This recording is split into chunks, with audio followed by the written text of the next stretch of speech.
নমস্কার বন্ধুরা, আরবি লাইফস্টাইলে তোমাদের সবাইকে অনেক স্বাগত। তো আজকে আমি বানাবো পটল পাসিন্দা আর ভেন্ডি আলু দিয়ে সর্ষে পোস্তর ঝাল। তো চলো ভিডিওটা শুরু করা যাক। আজকে রান্না দুটো করার জন্য প্রথমে কড়াইতে তেল দিয়ে তেলটা গরম করে সেই তেলে পটলগুলোকে ভালো করে ভেজে আমি তুলে নিয়েছি। আর সেই তেলেই এখন কেটে রাখা ভেন্ডিগুলোকে ভালো করে ভেজে নেব। এই যা ভেন্ডিটা ভাজার আগে গরম তেলে তো একটু কালো জিরে ফোড়ন দিতে হবে, সেটাই ভুলে গেছিলাম। তো যাই হোক, ভেন্ডিগুলোকে দেখো এবার এইভাবে চারিদিকে সাইড করে মাঝখানে তেলের মধ্যে কালো জিরে ফোড়ন দিয়ে নিলাম। ফোড়নটা হয়ে গেলে ভালো করে ভেন্ডিগুলো ফোড়নটার সাথে মিশিয়ে এবারে কেটে রাখা আলুগুলো দিয়ে দিচ্ছি। আলুগুলোর সাথে ভেন্ডিটা ভালো করে দুটোই একসাথে ভেজে নেব। আর আমি কিন্তু মশলাটা আগেই করে নিয়েছিলাম। এই দেখো, সর্ষে, পোস্ত, কাঁচা লঙ্কা 3টে পেস্ট করে নিয়েছিলাম। তো চলো, ভাজাটা প্রায় হয়েই গেছে।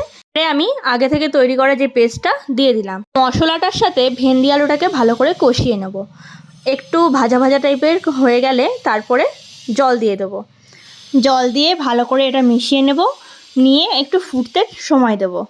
আর ফুটে উঠলে দিয়ে দেবো অল্প একটু চিনি আর স্বাদ মতো লবণ। লবণ কিন্তু আমি ভাজার সময় দিয়েছিলাম, তো যাই হোক এখনও অল্প একটু দিয়ে দিলাম। সাথে অল্প একটু হলুদও দিলাম যাতে একটু কালার আসে। তরকারিটা ফুটছে, ফুটুক।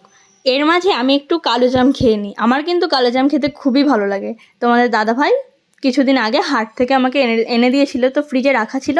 তো ভাবলাম রান্না করতে করতে একটু খেয়েই নিই। আমার মতো তোমরাও কারা কালো জাম খেতে ভালোবাসো আমাকে অবশ্যই কমেন্ট করে জানিও। তো চলো দেখা যাক ওইদিকে তরকারিটার কী অবস্থা।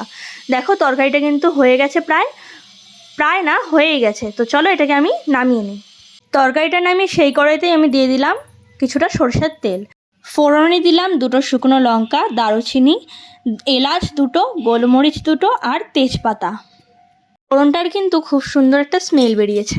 এবারে আমি আগে থেকে তৈরি করে রাখা কাজু বাদাম, টমেটো, কাঁচা লঙ্কা, সামান্য একটু আদা দিয়ে পেস্ট করে রেখেছিলাম, এই পেস্টটা কড়াইতে দিয়ে দিলাম। এবারে এটাকে একটু ভালো করে কষিয়ে নেব।